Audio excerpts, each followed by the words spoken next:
Hello दोस्तों, राधे राधे। कैसे हैं आप लोग? तो उम्मीद करते हैं कि आप लोग सब अच्छे होंगे। तो आज के इस वीडियो में हम लोग क्लास 7 मैथ प्रश्नावली 4.1 सरल समीकरण क्वेश्चन नंबर 1 निम्नलिखित सारणी के अंतिम स्तंभ को पूरा कीजिए। अब ये सारणी को हमें पूरा कर रहा है। यहाँ पे क्रम संख्या 1 से लेकर टोटल 11 को क्वेश्चन दिया हुआ है और यहाँ पे समीकरण दिया हुआ है x+3 बराबर 0 और चर का मान दिया हुआ है। ये हमारा x चर है और 3 जो है वो क्या है तो अचर है।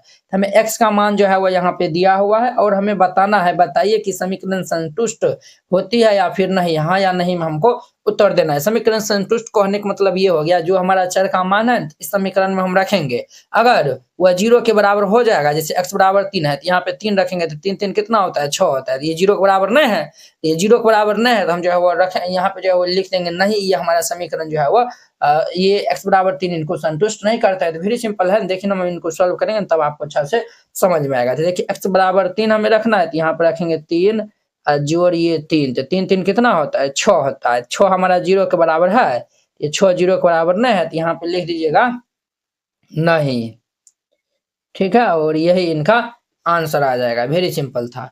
अब देखिए x के स्थान पे 0 रखेंगे तो 0 + 3, तो 0 हम 3 जोड़ेंगे तो हमारा कितना होगा बुआरे, ये हमारा 3 होगा। तो ये भी हमारा 0 के बराबर है, तो 0 के बराबर नहीं है, तो 0 के बराबर जब नहीं है तो यहाँ पे लिख दीजिएगा नहीं। वेरी सिंपल क्वेश्चन है। अब देखिए x का मान -3 है तो -3 और +3। अब ध्यान दीजिए बुआ, तो ये हमारा -3 + 3 हैप्पी बर्थडे हो जाएगा, तो -3 और ये +3 दोनों कट जाएगा तो हमारा 0 आएगा। देखिए 0 के बराबर हो गया तो यहाँ पे लिख दीजिएगा हाँ, ठीक है। हाँ मतलब ये हो गया x का मान -3 होगा। अब हम 7 रखेंगे तो यहाँ पे रखेंगे तो 7 माइनस ये 7, 7 में 7 जाएगा तो 0 होगा। ये हमारा RHS में कितना है 1 के बराबर है तो ये नहीं है, तो यहाँ पे लिख देना है नहीं, बस सिंपल है। अब देखिए x का मान 8 रखेंगे तो 8 - 7, 8 में 7 जाएगा तो कितना होगा 1 होगा, तो ये जो है वो 1 के बराबर है तो यहाँ पे लिख देना है हाँ, वेरी सिंपल है। अब x का मान 0 है तो यहाँ पे रख देंगे तो 5 गुना में 0, तो 5 को 0 से गुना करेंगे तो कितना होगा 0, ये हमारा 25 के बराबर नहीं है, यहाँ पे लिख देना है वेरी सिंपल तरीका से नहीं, बस आंसर हो जाएगा। x का मान 5 है तो हम यहाँ पे रख देंगे 5 गुना 5, तो 5 25, देखिए 25 के बराबर आ गया है। जब 25 के बराबर आ गया तो यहाँ पे लिख देना है हाँ, बस हो गया। अब x का मान -25 रखें, ये -5 रखेंगे तो -5 रखेंगे तो 5 25, तो माइनस हमारा 25 हो जाएगा, तो ये हमारा 25 के बराबर है नहीं है, यहाँ पे लिख देना है नहीं, बस। अब m का मान हम -6 रखेंगे तो -6 बटा में 3, तो देखिए 3 दूनी की 6, तो ये हमारा कितना होगा -2, ये 2 के बराबर है तो 2 के बराबर ये नहीं है, -2 2 के बराबर कैसे होगा, तो ये हमारा जो है वह लिख दीजिएगा यहाँ पे नहीं, ठीक है। अब देखिए m का मान 0 रखेंगे तो 0/3, 0/3 हमारा कितना होता है, 0/3 हमारा 0 के बराबर 0 हो जाता है, तो ये हमारा 2 के बराबर नहीं है, तो यहाँ पे लिख देना है नहीं, बस सिंपल है। m बराबर 6 यहाँ पे रखेंगे तो 6/3, तो 3 दूनी की 6, तो ये हमारा किन के बराबर है, ये हमारा 2 के बराबर है, यहाँ पे लिख देना है, बस सिंपल तरीका से हाँ, वेरी सिंपल था। इस तरीका से बनाइएगा। ये क्वेश्चन नंबर 1 कंप्लीट हो गया। तो अब देखिए इनका 2 नंबर क्वेश्चन। तो 2 नंबर क्वेश्चन में क्या कहता है, तो जांच कीजिए कि कोष्टकों में दिए हुए मान दिए गए संगत समीकरण के हल है या फिर नहीं है, हमें जांच करके बताना है। देखिए n बराबर 1 इस समीकरण का हल है या फिर नहीं है, इनको हमें जांच करके बताना है। तो चलिए हम बारी बारी से हल करते थे। यहाँ पे हल दे दीजिएगा फिर इनको हल करिएगा। तो हम ए नंबर ले लेते हैं। तो ए नंबर में हमारे पास क्या दिया हुआ है, ये n+5 बराबर ये 19, हमें किस पे चेक करना है, तो n बराबर ये 1 पर, 1 पे चेक करना है। तो n का मान यहाँ पे रखिए, तो हम n का मान यहाँ पे रख देंगे, तो n का मान रखेंगे तो 1 + 5 बराबर ये 19 हो जाएगा। तो 5 कितना होता है, देर पर ये 6 बराबर 19 हो जाएगा। तो क्या 6 19 के बराबर है, तो ये दोनों तो बराबर नहीं है, तो ये बराबर नहीं है, तो इस तरीका से बीच में काट दीजिएगा और यहाँ पे लिख दीजिएगा तो n बराबर 1 समीकरण का हल नहीं है।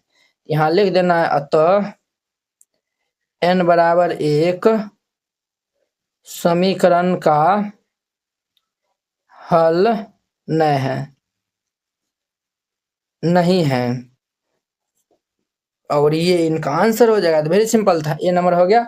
अब इनका बी नंबर देखिए। तो बी में हमारे पास दिया हुआ है 7n + 5 बराबर 19 है, n बराबर -2 हमें रखना है। तो n के स्थान पर -2 रखिए, तो जब -2 रख देंगे तो ये 7 गुना में -2 + 5 बराबर 19 हो जाएगा। अब देखिए 7 दूनी के -14 + 5 बराबर ये 19 होगा। तो -14 के -14 में से हम 7 को माइनस कर लेंगे तो ये हमारा कितना हो जाएगा, तो 7 दूनी के 14, तो ये भाई साहब हमारा -9 5 14 होता है, तो -9 बराबर ये 19 आएगा। तो ये दोनों बराबर है, ये दोनों तो बराबर नहीं है, जब बराबर नहीं है तो हम इनको बीच से काट देंगे। तो यहाँ पे लिख दीजिएगा n बराबर -2, इनका हल नहीं होगा। तो यहाँ पे लिख दीजिएगा अतः n बराबर -2 समीकरण का हल नहीं है, और ये इनका आंसर हो जाएगा। बी नंबर हो गया कंप्लीट। अब इनका हमारा सी नंबर देखिए, सी में क्या दिया हुआ है, तो 7n + 5 बराबर 19 दिया हुआ है बुआ। 7n + 5 बराबर 19। हमें n बराबर किस पे चेक करना है, तो 2 पे, n बराबर 2 पर चेक करना है। तो यहाँ पे 2 रखिए, तो 2 हम जब रख देंगे तो ये 7 गुना में 2 + 5 बराबर 19। तो 7 दूनी के 14 + 5 बराबर 19। तो 14 में से 5 जाएगा तो 1.5 ये 19 बराबर 19। तो देखिए 19 बराबर 19 हो गया। तो n बराबर 2 इस समीकरण का हल है। तो यहाँ पे लिख देना है अतः n बराबर 2 समीकरण का हल है, और ये इनका आंसर हो जाएगा। सी नंबर हो गया। अब इनका डी नंबर देखिए, तो डी में क्या दिया हुआ है, 4p - 3 4p - 3 बराबर ये 13 दिया हुआ है। p बराबर 1 पे चेक करना है, तो p का मान यहाँ पे रखिए। तो ये हमारा 4 गुना में 1 - 3 बराबर 13। तो ये हमारा 4 - 3 बराबर 13। 4 में से 3 घटा लेंगे तो 1.5 ये 2 बराबर 13 हो जाएगा। तो 2 13 के बराबर है, तो 2 13 के बराबर नहीं है। तो हम यहाँ पे लिख देंगे अतः p बराबर 1 समीकरण का हल नहीं है, का हल नहीं है। ये आंसर हो जाएगा। डी नंबर हो गया कंप्लीट। अब इनका ई नंबर देखिए, ई में क्या दिया हुआ है, 4p - 3 बराबर 13 दिया हुआ है। 4p - 3 बराबर 13 दिया हुआ है, और हमें p बराबर -4 पे चेक करना है। तो चलिए p का मान रखिए। तो हम यहाँ पे रख देंगे, तो 4 गुना में -4 -3 बराबर ये 13 होगा। तो 4 चौके -16 -3 बराबर 13। तो -16 -3 तो हमारा कितना होता है, 1.5 और 16 3 19 होता है बराबर 13। 19 -19 13 के बराबर है, तो ये दोनों बराबर नहीं है। हम यहाँ पे लिख देंगे अतः ये p दिया हुआ है ना, अतः p बराबर ये -4 समीकरण का हल नहीं है, और ये इनका आंसर हो जाएगा। ई नंबर हो गया कंप्लीट। अब इनका एफ नंबर देखिए, एफ में क्या दिया हुआ है, 4p - 3 बराबर 13 दिया हुआ है। 4p - 3 बराबर 13, p बराबर 0 पे चेक करना है। यहाँ पे रखिए, तो ये हमारा 4 गुना में 0 - 3 बराबर 13। तो 4 का 0 से गुना करेंगे, 0 - 3 बराबर 13। ये भाई साहब कितना होगा, -3 बराबर 13। ये दोनों बराबर नहीं है, जब बराबर नहीं है तो यहाँ पे लिख देना है अतः p बराबर 0 समीकरण का हल नहीं है, और ये इनका आंसर हो जाएगा। देखिए वो कितने सिंपल था। आई होप कि आप लोग 2 नंबर भी समझ गए। अब देखिए इनका 3 नंबर। अब देखिए इनका 3 नंबर कहता है प्रयत्न और भूल विधि से निम्नलिखित समीकरणों को हल करना है। हमें इसमें जो है वो प्रयत्न और भूल विधि से इनको हल करना है, जिनको इंग्लिश में हम ट्रायल एंड एरर मेथड जो है वो कहते हैं। तो चलिए हम 1 बाय 1 हल कर लेते हैं। तो यहाँ पे हल दे दीजिएगा और फिर इनको हल करिएगा। तो हमारा पहला नंबर में दिया हुआ है 5p + 2 बराबर ये 17 दिया हुआ है। अब देखिए यहाँ पे p का जो है वो मान अलग अलग मान जो है वो रखिए, ठीक है। अगर दोनों बराबर आ जाएगा तब वो उनका हल होगा, बराबर नहीं होगा तो उनका हल नहीं होगा। यहाँ पे लिखिए चूंकि p बराबर 1 रखने पर अगर हम p बराबर 1 रखेंगे तो ये भाई साहब हमारा कितना होगा 5 इंटू में 1 प्लस 2 बराबर 17। तो 5 को 1 से गुना करेंगे तो 5 प्लस 2 बराबर 17। तो 5 2 कितना होता है देयरफॉर ये 7 बराबर 17। तो 7 जो है वो 17 के बराबर है। तो 7 जो है वो 17 के बराबर नहीं है। तो यहाँ पे लिख लीजिएगा p बराबर 1 समीकरण का हल नहीं होगा। p बराबर 1 समीकरण का हल नहीं होगा। क्लियर। अब देखिए p का स्थान पे 2 रखिए तो यहाँ पे लिखिए चूंकि p बराबर 2 रखने पर, तो जब 2 रखेंगे तो ये हमारा कितना होगा 5 इंटू में ये 2 प्लस 2 बराबर 17। तो 5 दूनी कितना होता है 10 प्लस 2 बराबर 17। तो 10 2 कितना होगा 12 बराबर ये 17।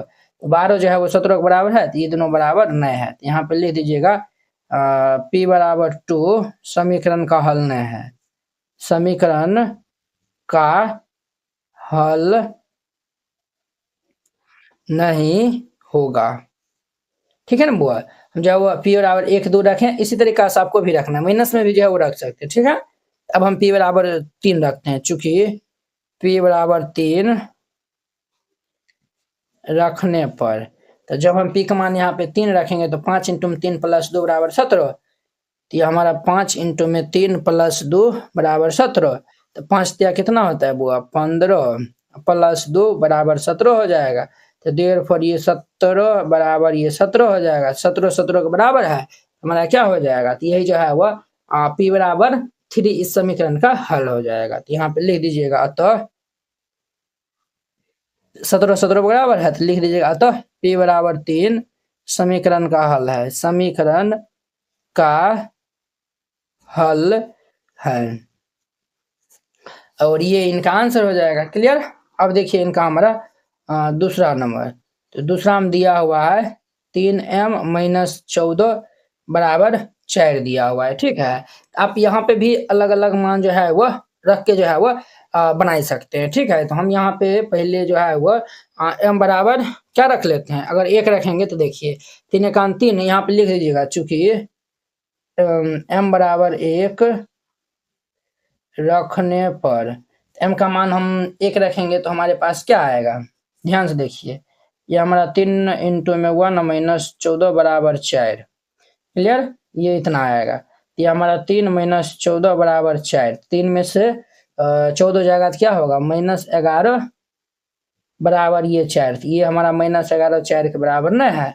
यहाँ पे चूंकि m बराबर 1 समीकरण का हल नहीं है, यहाँ पे इसीलिए दे दिया, इसीलिए m बराबर 1 समीकरण का हल नहीं है। और ये हो गया।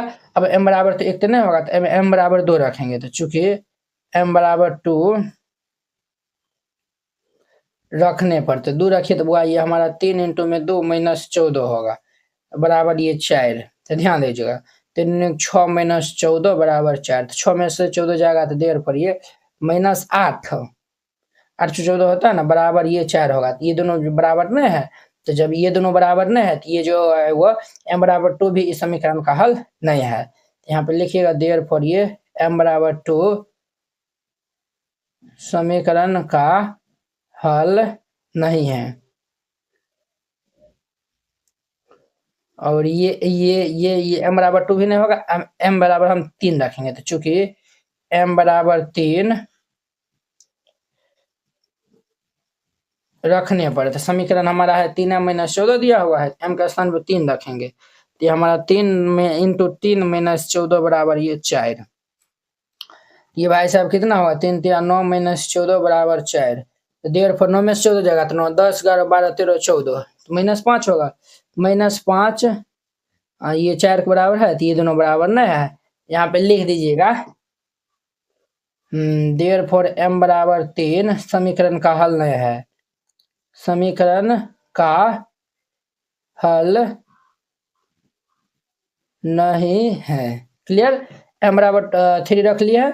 अब लिखेंगे चूंकि m बराबर 4 रखने पर m का मान 4 रखेंगे तो बुआ कितना होगा, तो ये 3 इंटू 4 माइनस 14, ये देखिए 3 इंटू 4 माइनस 14, तो 4 तिया कितना होता है, ये जो है वो 4 के बराबर होना चाहिए, तो 4 तिया 12 माइनस 14 बराबर 4, 12 में से 14 जाएगा तो ये कितना होगा, देयरफॉर ये -2 बराबर 4, तो -2 4 के बराबर है, नहीं है, यहाँ पे लिख दीजिएगा। तो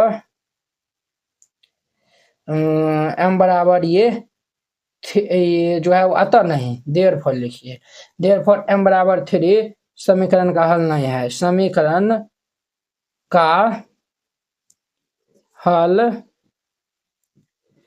नहीं है, ठीक है। उसी प्रकार से आप 4 भी रखिएगा, तो देखिए हम 4 रखेंगे तो 4 चौके 16 में से 14 जाएगा तो 2 आएगा, 5 रखेंगे तो 5 तिया 15 में से 14 जाएगा तो ये 1 बचेगा, तो ये भी नहीं होगा, ये 4 भी नहीं होगा, 5 भी नहीं होगा। अब हम 6 रखते हैं, तो 6 3 18, 18 में से 4 जाएगा तो ये 4 हो जाएगा, तो 6 इनका आंसर होगा। इस प्रकार 3 हम रखे हैं, 4 भी रखिएगा, 5 भी रखिएगा, हम डायरेक्ट 6 रखते हैं क्योंकि जगह नहीं है इसमें। यहाँ पे लिखिए चूंकि m बराबर 6 रखने पर, तो जब हम 6 रखेंगे तो 3 इंटू में 6 माइनस 14 बराबर 4, तो 6 18 माइनस 14 बराबर 4 हो जाएगा, 18 में से 14 जाएगा तो हमारा कितना होगा, 4 हो जाएगा, तो देयरफॉर ये 4 बराबर 4 हो जाएगा, 4 4 के बराबर हो गया, बोलिए यस सर, नो तो आप यस सर, जब 4 4 के बराबर हो जाएगा तो m बराबर 6 इनका आंसर हो जाएगा। तो यहाँ पे लिख दीजिएगा अतः m बराबर 6 समीकरण का हल है, और ये इनका आंसर हो जाएगा। कितने सिंपल था, इस तरीका से बनाइएगा, ये क्वेश्चन हमारा 3 नंबर क्वेश्चन कंप्लीट हो गया। चलिए हम नेक्स्ट वीडियो में मिलते हैं इनके 4 नंबर क्वेश्चन के साथ में। अगर यह वीडियो आप लोग को अच्छा लगा होगा तो लाइक कमेंट एंड अपने दोस्तों को इसमें शेयर कीजिएगा। अगर आप चैनल पे नए आए हुए हैं तो चैनल को सब्सक्राइब कर लीजिए। तो चलिए हम नेक्स्ट वीडियो में मिलते हैं। जय हिंद।